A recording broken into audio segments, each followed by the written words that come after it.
in spirits, rendering them powerless, able to harm, reflected and reason people, to whomever these are used in the exercise of the ministry, wherever it is kept.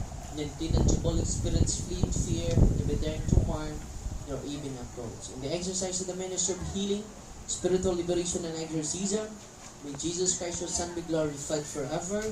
This we humbly ask, through the same Jesus Christ, your Son, our Lord, who lives and reigns with you, in the unity of the Holy Spirit, one God, forever and ever.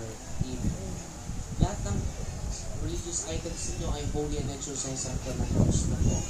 And then, by the way, ang proceeds sa mga religious items na na-avail ninyo ay dinitulong natin sa mga bata na nag-aaral. Maganda po these scholars po na tulungan natin.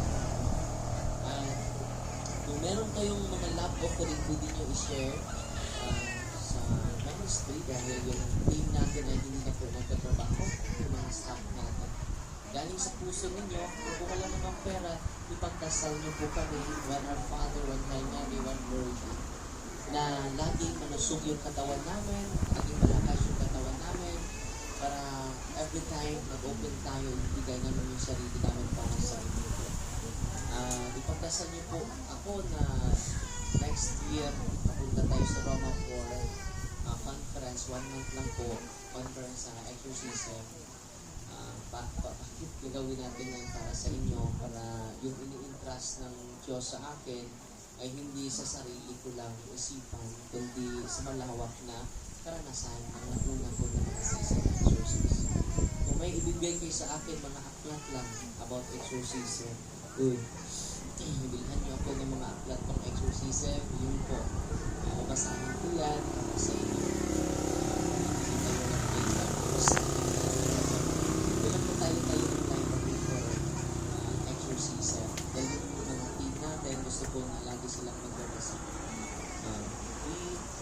We are red in order to be. Hindi na tayo magbabasa. Amen. Natutuwa ba kayo? Andun kayo na po, nagbibigyan sa bahay niyo po. Hindi na po ako pupunta sa bahay niyo. Hindi ko na po kaya.